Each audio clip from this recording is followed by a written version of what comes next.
Hey folks, good afternoon. It's Scott Seaman here, coming to you from my home office just outside of Boston. And this is going to be my third installment on how to create cash on demand with email marketing.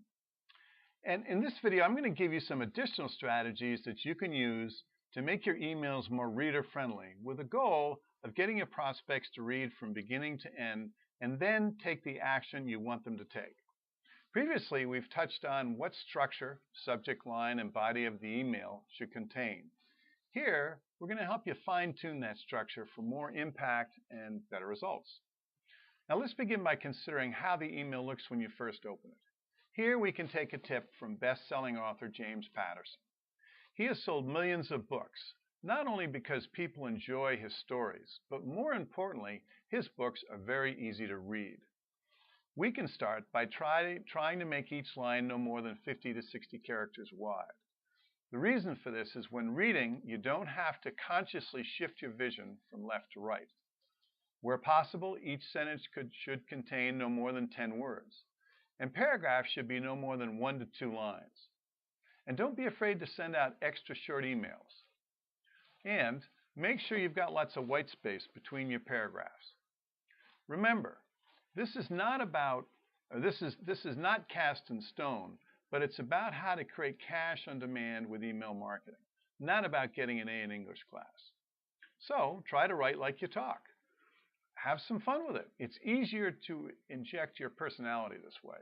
It's not about being grammatically correct. It's about delivering a message. Feel free to use open punctuation, bolding words or sentences, or writing a word or a series of words in all capital letters, etc. Also, whenever you can, avoid the use of the passive tense. This is when the subject of the sentence is having something done to it instead of doing it. Which sounds better to you? The body was dragged by him and put in the trunk, or he dragged the body and put it in the trunk. The first example is passive tense, and the second is active tense. Action elicits a greater response from the reader and in the reader's mind. Finally, remember the acronym WIIFM, which stands for What's in it for me. Here we touch on features versus benefits. A feature is something about you, your product, or your opportunity. A benefit is what your product or prospect gets from listening to you, using your product or opportunity.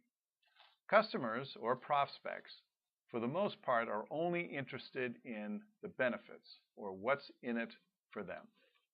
Here's an example of a feature versus a benefit. Tell me what you think. Our multivitamin contains 14 different antioxidants. Or, you'll lose weight, feel great, and look sexy. I don't know about you, but the second line definitely piques my interest more than the first. Finally, use what is referred to as bucket brigade copy. As you know, a bucket brigade is a line of people standing between a water trough and a fire. They're passing buckets from one person to the next until they get to the fire. A bucket brigade copy is when you write your email in a way that prospects' eyes are pulled from one paragraph to the next. Almost automatically, they find themselves reading the entire email, even though they only intended to scan it. What's the easiest way to create this? Use impactful or hypnotic language. Use bold type once in a while, or highlighting. You can write in chunks, which are nothing more than single sentences or small paragraphs. Use attention getters. In some cases, this would be words in different colors, and bullet points. In conclusion, write like you talk. And remember, you're not trying to impress anyone. Keep things simple and write as if you're writing Homer Simpson. Now, I hope you've gotten some usable nuggets on how to create cash on demand with email marketing. Record it, dissect it, use whatever you can. I'm here to help in any way that I can. And if you're more interested in what we're doing here, please feel free to click on the link below. I'll give you more of an idea as to some of the trainings that we have. And in the meantime, make it a great day.